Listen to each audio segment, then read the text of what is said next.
नमस्कार, आदाब। मैं इंजमाम वहीदी आज मौजूद हूँ बेगूसराय ज़िला के बीहट नगर परिषद में।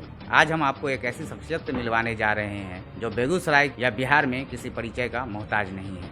हमारे साथ मौजूद हैं राम लखन सिंह जी। स्वागत है सर हमारे चैनल में। धन्यवाद आपको और आपके चैनल को। आज हमारे यहाँ आपने आने का कष्ट किया, इसके लिए मैं आपका शुक्रगुजार हूँ। जैसा कि सर कोरोना काल चल रहा है और चुनावी दौर जारी है, आरोप प्रत्यारोप का भी दौर जारी है। कोई पार्टी कह रही है कि चुनाव होना चाहिए, कोई पार्टी कह रही है चुनाव नहीं होना चाहिए। इस पर सर आपकी क्या राय है? असल हर बात की यहाँ राजनीति होती है और ये राजनीति का विषय नहीं है। विषय ये है कि आज कोरोना चल रहा है तो पूरा समाज, पूरा देश इससे प्रभावित है। होना चाहिए, नहीं होना चाहिए, इसकी परिस्थिति कैसी बनेगी इस पर निर्भर होता है। अगर सत्ता पक्ष को जिद हो कि होना ही चाहिए, ये भी कोई उचित नहीं है। विपक्ष को जिद है कि नहीं होना चाहिए, ये भी कोई उचित बात नहीं। उचित बात यह है कि पक्ष, विपक्ष और समकक्ष जो लोग हैं, चुनाव आयोग हो या सभी लोग मिलकर, कोर्ट मिलकर निर्णय करे कि होने लायक स्थिति हो तो हो जाए और नहीं होने लायक है तो नहीं होना चाहिए।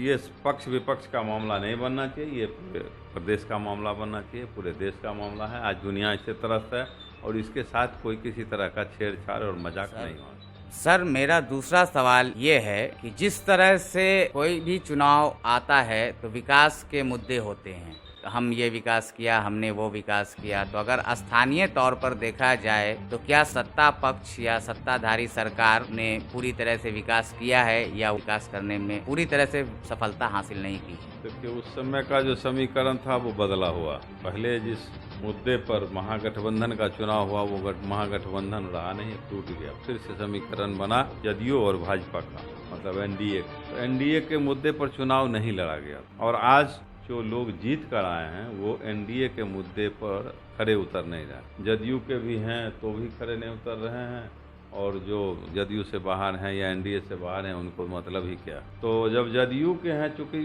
उनकी आस्था तो उसमें थी, महागठबंधन में थी, तो महागठबंधन के आधार पर जब चुनाव में जीत कर आए थे तो कम से कम हमारे क्षेत्र में, हमारे ज़िले में लगता नहीं है कि किसी को इस बात से मतलब है। लगता है कि अब अगली समीकरण जो होगा उसमें कौन जीतेगा, कौन हारेगा, किस समीकरण का खेल बनेगा, इसलिए ऐसा कुछ दिख नहीं रहा। प्रतिबद्धता किसी की नहीं है और ऊपर से कोरोना की मार है तो सब लोग यथास्थिति कहाँ कौन बैठे हुए हैं पता भी नहीं चल रहा। सर जैसा कि मटिहानी विधानसभा में लगातार 4 टर्म से विधायक बोगो सिंह जी सत्ता पर विराजमान हैं, तो क्या आपको लगता है कि इस बार भी उन्हें ही जनता जिताएगी या फिर कोई दूसरा चेहरा हमारा प्रतिनिधित्व करेगा? इस बात की ज़्यादा विवेचना में अभी जाने का कोई मतलब ज़्यादा नहीं बनता है। हमको नहीं लगता है अब जीतेंगे नहीं जीतेंगे और उनके काम से जनता कितना संतुष्ट है।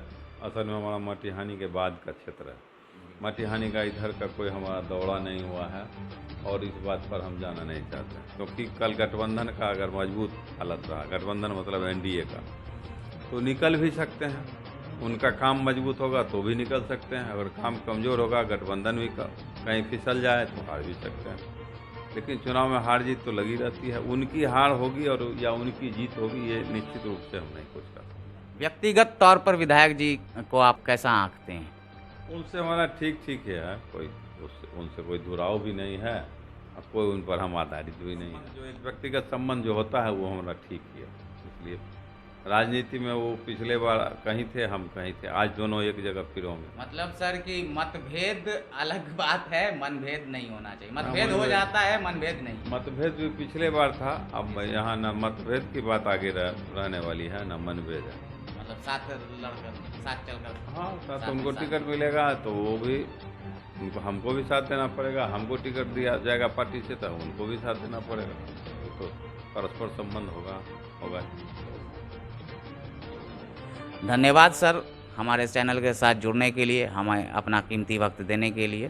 धन्यवाद आपको, काफ़ी धन्यवाद। ये थे हमारे साथ राम लखन सिंह जी, जो कि समाज सेवक के रूप में जाने जाते हैं। कोरोना काल में इन्होंने काफ़ी सारे योगदान दिए हैं और जनता के लोकप्रिय भी रहे हैं। आने वाले वक्त में पार्टी अगर इन्हें टिकट देती है तो ये निश्चित तौर पर चुनाव लड़ेंगे। जैसा कि इन्होंने बताया कि हमें किसी के साथ मतभेद भी ना है ना मनभेद है। पिछली बार मतभेद था लेकिन इस बार ना मतभेद है ना मनभेद है। ताज़ा तरीन अपडेट के लिए जुड़े रहें पहली किरण टीवी के।